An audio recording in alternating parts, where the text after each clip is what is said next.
कमरे से किसी के रोने की आवाज आ रही थी। ऐसे लगता था जैसे कोई ऐसी जात को पुकार रहा है जो जात बंदे की शाहरग से ज्यादा नजदीक होने के बावजूद गुनाह करने पर उसे फौरन सजा नहीं देती, लेकिन खुलूस के साथ तौबा करने पर सारी जिंदगी के गुनाह फौरन मिटा देती है। कोई दर्द भरी आवाज में अल्लाह को राजी कर रहा था। यह आवाज नासिर के दादा की थी, जो रोजाना तहज्जुद के वक्त उठकर नवाफिल पढ़ते और गिड़गिड़ा कर गुनाहों की मुआफी मांगते। नासिर अमीर घराने से ताल्लुक रखता था। उसे किसी माली परेशानी से कभी वास्ता नहीं पड़ा था। वो दो बहन भाई थे, नासिर और उसकी बहन फरीहा। फरीहा कॉलेज में पढ़ती थी और नासिर यूनिवर्सिटी में। दोनों बहुत ज़हीन थे, जिसकी वजह से वो बहुत अच्छे नंबरों में पास होते आ रहे थे। नासिर के वालिद दोनों से बहुत खुश थे, मगर एक परेशानी थी जो नासिर के वालिद को हमेशा लगी रहती। वो ये कि नासिर की दोस्ती मोहल्ले के चंद आवारा किस्म के लड़कों से हो गई थी और दिन ब दिन वो उन जैसा होता जा रहा था। वो शाम के वक्त दोस्तों के साथ बाहर निकलता और रात गए वापस आता। रात को दोस्तों के साथ नाइट क्लब जाता और शराब पीता। ये उसका मामूल बन गया था। उसके वालिद ने कई बार उसे समझाया कि बुरी लड़कों की दोस्ती से बाज आ जाओ, वो तुम्हें बेराह रवी का शिकार कर रहे हैं, मगर नासिर वालिद को ये कहकर टाल देता कि आज के जदीद दौर में सब चलता है। इसी यूनिवर्सिटी में उसकी एक दोस्त भी थी जिसका नाम फौजिया था, मगर नासिर उसे फौजी कहकर पुकारता था।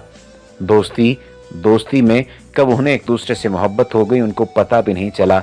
जब कभी बातें करते हुए फौजिया उसे कहती कि कभी अपने घर वालों को मेरे घर हमारे रिश्ते की बात करने के लिए भेजो, तो नासिर कहता, अभी तो मैं तालीम हासिल कर रहा हूँ, इसके बाद कोई मुलाजमत करूंगा, फिर कहीं जाकर हम शादी का सोच सकते हैं। और वैसे भी मेरे घर वालों ने मेरी मंगनी मेरी कजन से कर रखी है, वो मुझे बिल्कुल पसंद नहीं। वो जरा पुराने ख्यालात की मालिक है। जब भी बाहर निकलती है पुरानी तरज का बुर्का पहन लेती है, जो कि मुझे बिल्कुल पसंद नहीं। एक दिन जब वो नशे की हालत में रात को आया तो अपने कमरे का दरवाजा बंद किए बगैर बेड पर लेट गया। अभी उसे सोए हुए 1 घंटा भी नहीं गुजरा था कि किसी आवाज से उसकी आंख खुल गई। उसे लगा जैसे कोई दरवाजे में से अंदर आ रहा है। उसने सोचा कि अम्मी है, रोजाना की तरह फजर की नमाज के लिए उठाने आई है।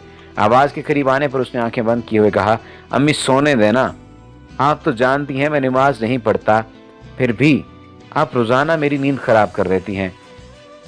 मैं तेरी माँ नहीं हूं, किसी ने खौफनाक आवाज में कहा। आवाज इतनी डरावनी थी कि नासिर की नींद उड़ गई। कौन है? नासिर ने डरते हुए सवाल किया। मैं इजराइल हूं, मलकुल मौत ने जवाब दिया। लेकिन यहाँ क्यों आए हो? सवाल करते हुए नासिर ने बहुत हिम्मत करके बल्ब का बटन ऑन कर दिया, जो कि इसके बेड के साथ बोर्ड पर था।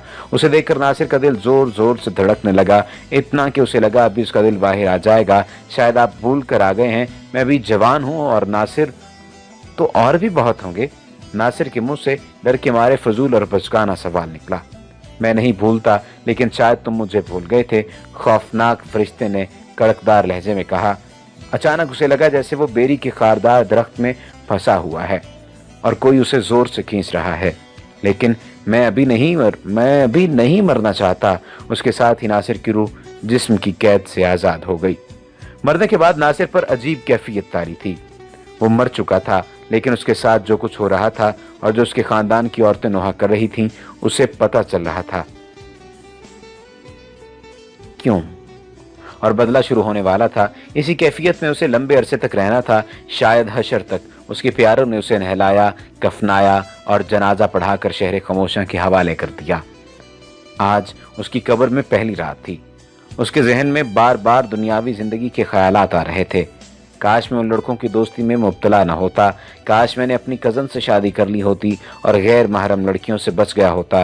मैंने खामखा उस नेक लड़की से नफरत की। शहर खामोशा की वीरानी से उसका कलेजा मुंह को आ रहा था।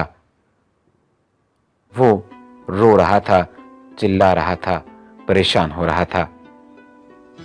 ये बहुत सी बातें हैं और बहुत सी बातों में बहुत सी जिंदगी तब्दील होकर रह जाती है। नासिर ने डर के मारे अपना पूरा जोर लगाकर चीख मारी, जिससे उसकी आंख खुल गई। यह सब उसका एक भयानक ख्वाब था। सख्त सर्दियां होने के बावजूद उसका पूरा जिस्म पसीने से शराबूर था। शायद कुदरत ने उसकी हिदायत के लिए और आलम बरज़ख को याद दिलाने के लिए उसे ये ख्वाब दिखाया था। उसे यकीन नहीं आ रहा था कि यह खौफनाक ख्वाब था اس کے دل کی دنیا بدل چکی تھی۔ اس نے خدا کا شکر ادا کیا اور اس نے ناصر کو مرنے کے بعد کے حالات بہت ہلکے کر کے خواب میں دکھا دیے تھے۔ وہ کمرے سے باہر نکلا اور وضو کرنے لگا۔ دور کہیں سے اللہ اکبر کی صدا آ رہی تھی۔ پانی ٹھنڈا ہونے کے باوجود اسے ٹھنڈا نہیں لگ رہا تھا۔ اس کی آنکھوں سے آنسو جاری تھے۔ وہ وضو کر کے اپنے کمرے میں واپس آیا اور جائے نماز بچھا کر سجدہ ریز ہو گیا۔ کمرے سے کسی کے رونے کی آواز آ رہی تھی۔ ایسے لگتا تھا جیسے کوئی ایسی ذات کو پکار رہا ہو جو ذات بندے کی شہرت سے زیادہ نزدیک ہونے کے باوجود گناہ کرنے پر اسے فوری سزا نہیں دیتی، لیکن خلوص کے ساتھ توبہ کرنے پر ساری زندگی کی گناہ فوراً مٹا دیتی ہے۔ کوئی درد بھری آواز میں اللہ کو راضی کر رہا تھا۔ یہ کہانی ایک افسانوی کہانی ہے۔ اللہ سبحانہ و تعالیٰ سے دعا ہے کہ اللہ سبحانہ و تعالیٰ ہماری توبہ کو قبول کریں اور ہمیں نیکی کے رستے پر چلائیں۔ ایسی مزید اچھی ویڈیوز کے لیے ہمارا پیج ڈیلی جمیل لازمی لائک کیجیے تاکہ آئندہ آنے والی تمام ویڈیوز آپ کو ملتی رہیں۔